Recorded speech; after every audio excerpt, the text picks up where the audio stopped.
And for some people, hearing talks, discourses will give relaxation. So like that, some people get relaxed by playing with kids, with children.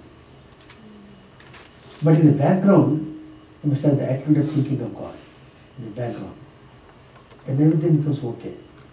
It should be connected to the remembrance of God. That's the idea. You have to develop liking. Actually, the liking towards spiritual life itself is difficult.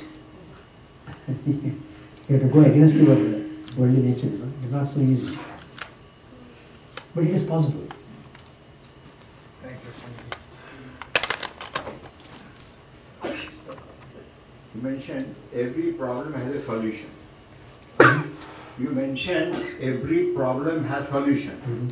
I feel it has a more than one solution. A discriminating mind should make which is the best and achievable solution. And number two, you mentioned that people after retirement, I found a lot of my friends have retired. Every time I go to India, I found they are whiling away time and dying. True. True. So, how to motivate them? Next question. Motivation comes only through constant holy company. You must establish your link. Just like coming to the center here. If you don't come to center for 1 month, after you don't feel like going at all there.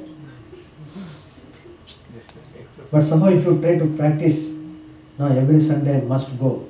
If you keep the practice in a disciplined way, then you love to come and you feel the benefit also that way. It depends upon individual's capacity of the mind. Very hard to motivate them.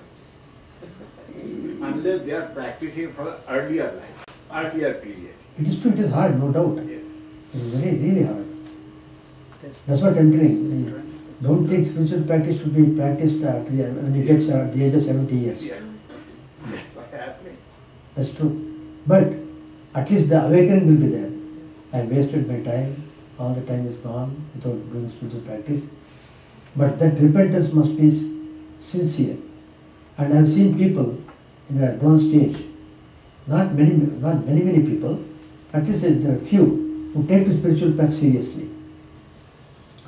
In fact, there was one person in Bangalore.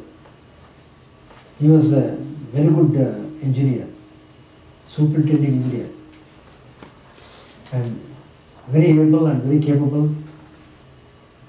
Afterwards he retired. After retirement, he somehow came in contact with ashrama, our Ramakrishna ashram in Bangalore. And he was so fortunate to come in contact with Swami Yatishwaranandaji. And it linked very well, and because his mind was highly cultured mind, and he had tremendous good samskars already inbuilt, they all awakened when he came in contact with Yatishwaran, and became so much fascinated to spiritual life. And he stayed in the ashrama, and when you see, ashrama has got various types of activities. One of the main activities is relief work. Every year there will be some kind of relief, some part of the country, somewhere. Sometimes drought relief, sometimes famine relief, sometimes flood relief, all sorts of reliefs. And because he is an engineer, retired superintending engineer, he knew very well about the construction project, etc., all those things. And his services were very essential for people carrying on relief works, etc. And they would request him to come, and he was very glad to go. He was motivated to go. But now he is working with great joy because he is working as a child of Sri Ramakrishna. And it so much influenced him. He wanted to become a monk. He was a family man. He had children, very bright children, wife, everybody was there. But he wanted to become a monk. He came to Yatishwaran Swamiji. I have understood the unreality of this worldly way of life. Can I become a monk? I want to become a monk. Swami said, you can become a monk. Why not? You got mental renunciation. But you want to wear external renunciation also, then go to Rishikesh, Haridwar, and take sannyas there. He went, he took sannyas. His name was Chidananda. I don't know if you know it. Some Yes. people may know. Yeah. Chidananda. He has written, he has composed a song on Mangalam Deshikendraya, Mangala Shasana. Chidananda Saraswati. Yeah, he has done it. Not only that, he stayed in Shingeri Mutt in near Tumkur. There's one mutt is there. And he studied Upanishads under the teacher, under the Swami there. And because he knew little Sanskrit, he immediately grasped the ideas and became staunch Vedantist. And finally he stayed in Mysore Ashrama, and there he was working as one of the members in our Mysore at Vedanta College. Yeah, that would be. And finally he passed away there. In the ashram itself he passed away. Thank you. You see, at Bangalore I was recently, and Everyone reaches the goal. That's it. Everyone has got a hope. Maharaj, the example that you just gave of this gentleman in Naigaon, this engineer who Achalananda. went on to become a monk, Swami Chidananda. Is it not also that people come with certain samskaras so that even later in life they can so quickly actually go to the path of realization? Samskars do play.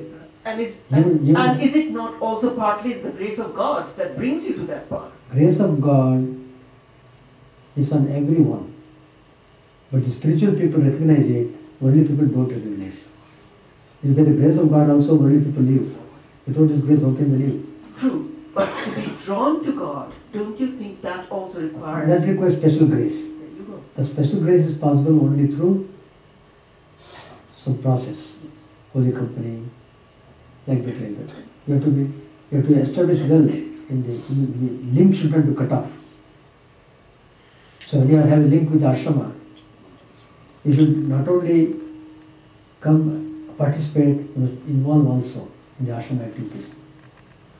So like that, you must show your participation, not simply coming and going. No. So you must have, every one of you should feel that ashrama is yours. And every one of you is very important. Not one is unimportant. So everyone should participate in some way or other to see how the ashrama will become helpful to others. Just as you are helped, in the same way, let others also be helped. The gate should be open. And even to come to the ashrama also, little samskara is required. But that God provides to everyone samskaras, everyone, He provides direction, and they do come. That's one way of thinking. But we have to move, Unless you move, how can you proceed? So, every spiritual life, every life is a movement only. Every life is a journey. But journeying towards what? That's important. Are you going towards east or are you going towards west? So Sri Krishna gives the example, the mind. If you go one way, it takes you to Patala. Go another way, it takes you to heaven. That means it's open two ways. One is spiritual way, another is worldly life, worldly ways. If you direct the mind towards world, you go to worldly way of life. If you turn the mind towards spiritual, you go spiritual way. That's the meaning. So mind plays very important role, and very important is to control the mind. Controlling the mind is possible at a particular stage of time. So when you have got the zeal and spirit, then you can control. That's the idea. Another question.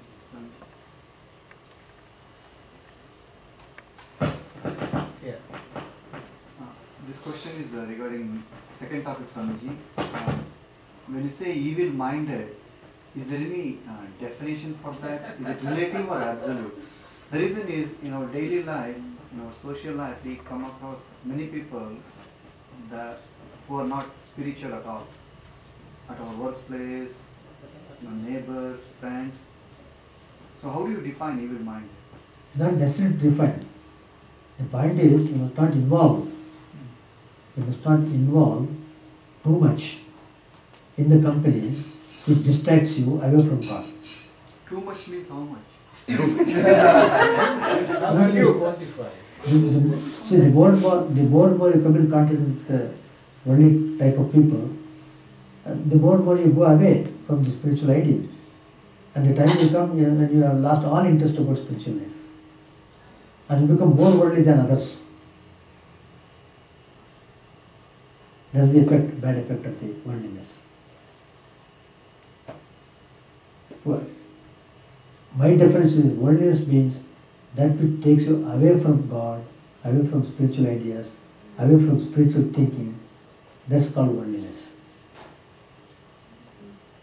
That which takes you towards God, towards spiritual ideas, that is spirituality. Spiritual life, that's all.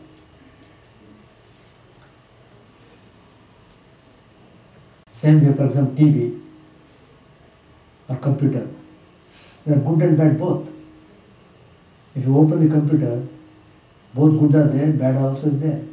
But generally people are taken away by the bad. But you must have that willpower. No, I don't want to see the bad. I will make it the good of the computer. You can definitely have very good input from the computers. But it has got tremendous bad effect also. All the people are losing character because of the computer. All sorts of pictures, shows they show. So everything is given, both are given. So choosing what you choose, that's important. Chase and praise. Kathopanishad. One of the child, last child, the youngest one, he called him as Narayana. So he was very much attached to that child. Generally, the youngest one is most beloved of the parents.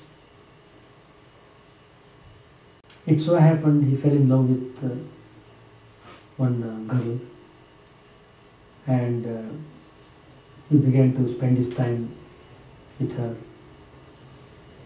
And finally, the day of death came, our hour of death.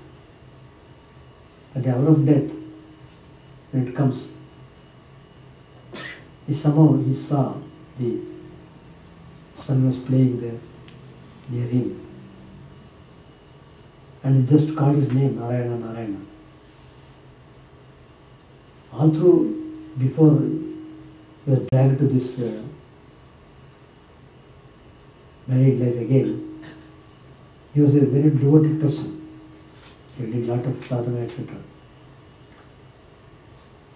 But anyway, he called the name of Narayana, looking at this youngest child, and he passed away. That's what he became unconscious. Then the story says that the messengers of Yama came to drag him to the Yamaloka. And then they came, Vishnu Dutas came, messengers of Vishnu. They came, so there is a dialogue between the messengers of Vishnu and messengers of Yama. There is a good dialogue. Then finally, they had to release him because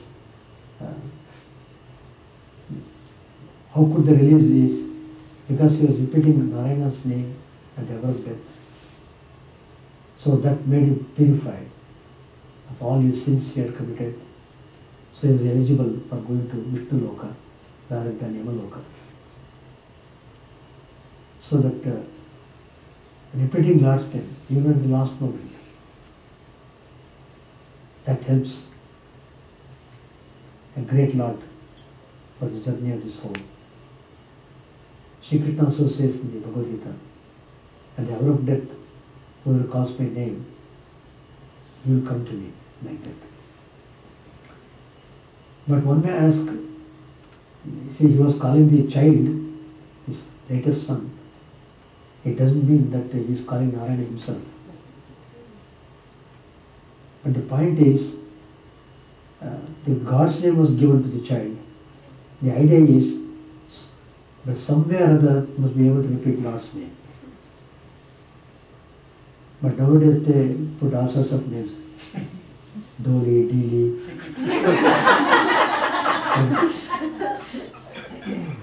Sometimes I feel really hesitate to ask repeat the name later. That means the meaning has lost its value. Absolutely no value. Why so? And another point is, see, they put the name, but they distort the name. See, there is a name of a person, Shyam.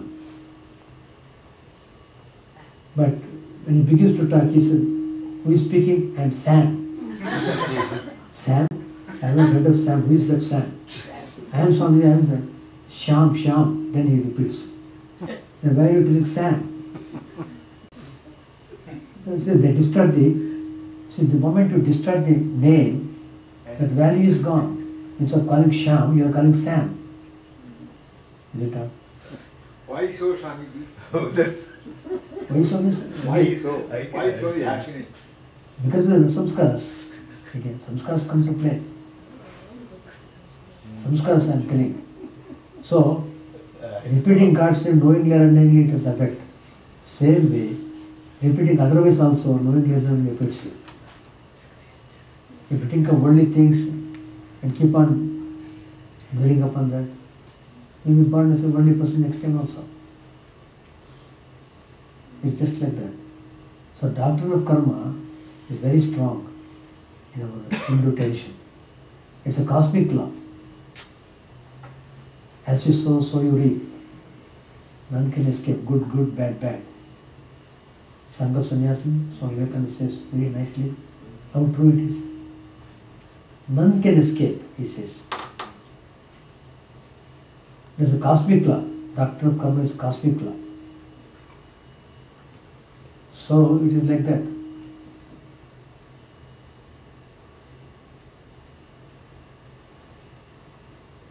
When you say cosmic law, Say that. Om Sahanavadu Sahano Bhunaktu Sahavigarim Karavahai Tejasvinavahi Namastuvam Vidvishavahai Om Shanti Shanti Shanti Hari Om Tat Sat. May the Lord protect us, may He nourish us, may our knowledge be fruitful and enlightened, may we not hate each other. Peace be unto all. Stapakaryya dharmasya sarvadharma swarupine avatara varishtaya Ramakrishna te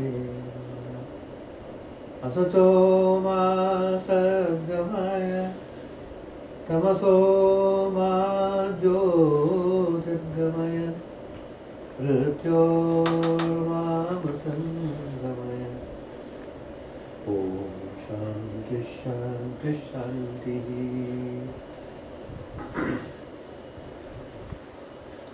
Let us offer our salutations to Sri Ramakrishna, the embodiment of all religions, the Supreme God incarnate. Let us pray to Him to lead us from the unreal to the real, to lead us from the darkness of ignorance to the light of knowledge, to lead us from death to immortality.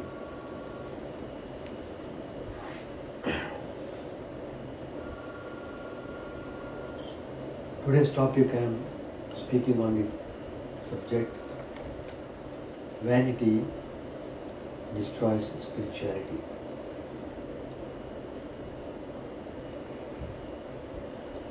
It is a vanity that creates conflicts, hatred, and revengeful attitude, and so on. So, while practicing spiritual sadhana,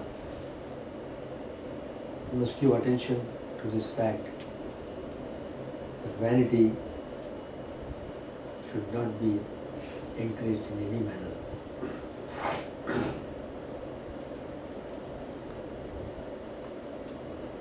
There are two dragons, vanity and greed. They walk in front of us and organize everything beforehand. If one observes these dragons closely,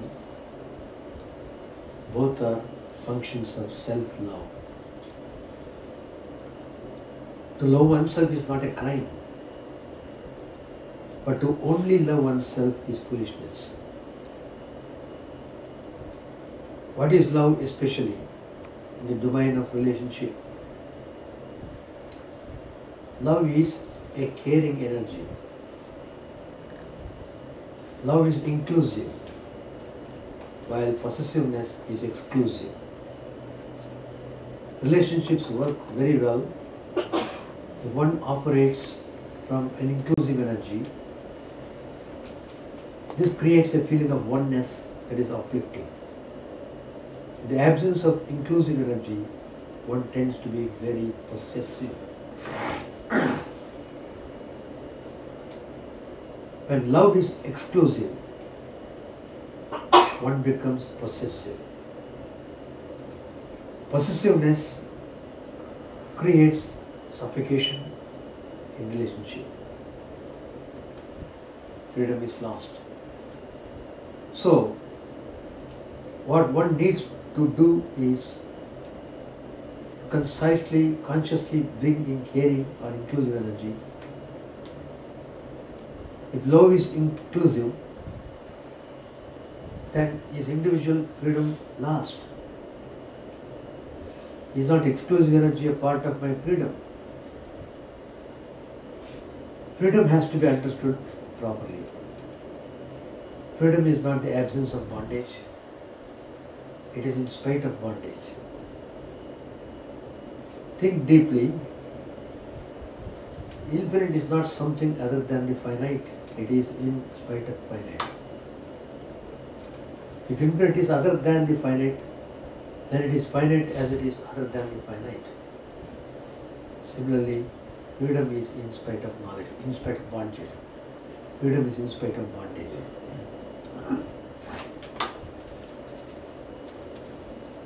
The energy of love is inclusive.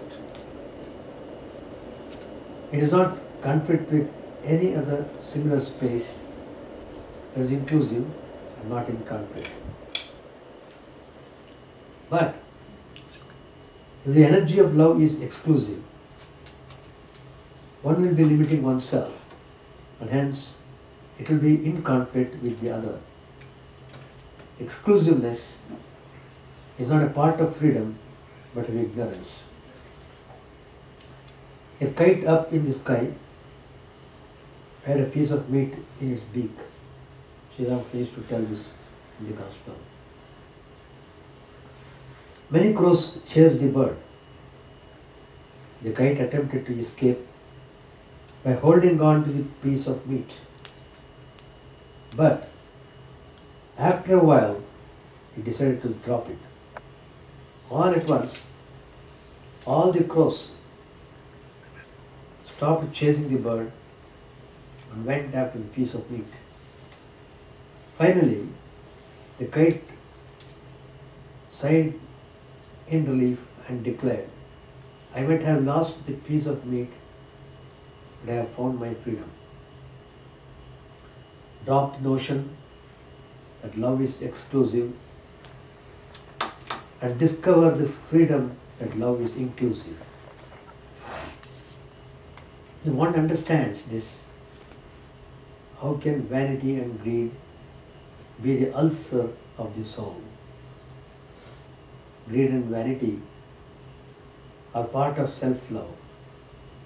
In such a state, one is in constant conflict with the other. This leads to an ulcer. Let us learn to create harmony with what is and not be in conflict with what is. Vanity and greed are based on our unreal part. Both hell and heaven are before us. Choose your inner breath. When one renounces the unreal part, then there is light. Or else the two giants will be ahead of us.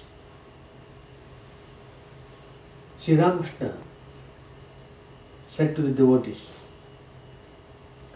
it is very difficult to give up vanity. You may discriminate saying that the ego is nothing at all, but still it comes. Nobody knows from where. A goat's legs jerk for a few moments, even after his head has been cut off. Or perhaps you are frightened in a dream.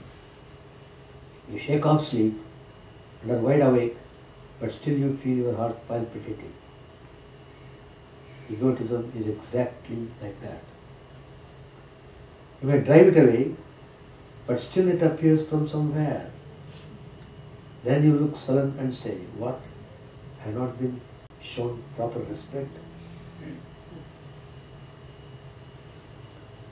People are carried away by this tremendous ego.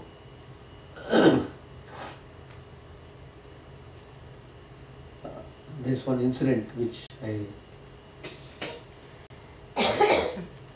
observed it before my joining the Ramakrishna order. I used to go to a Hanuman temple which was nearby our home.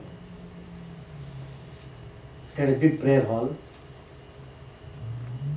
Number of devotees would come for the programs there. Once the program was arranged, a person was to come and describe the narrations of the glories of God. Lots of people had come. Before the program would begin, one more person came into the hall. He wanted to sit. But the hall was packed with people. Then some of them who were very kind-hearted, they wanted to make a room for that person to come and sit amongst them. So he just touched the person in front of him, asking him to move a little bit to make little space for that person to come and sit. In a very gentle way he touched him. He was an elderly man. I was keeping observing. Immediately he got up. He turned at him with an angry face, that elderly man. And in the midst of hundreds of people sitting all around, he walked away. And they were all saying, why are you getting up? Please sit. He didn't hear. He went out.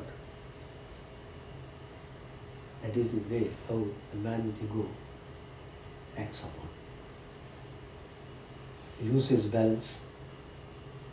He's too much after his own position and personality. And he was fully aware that he was a very elderly man and he should not have been poked that way. Also kinds of false egoism made him look very ugly. So then he left.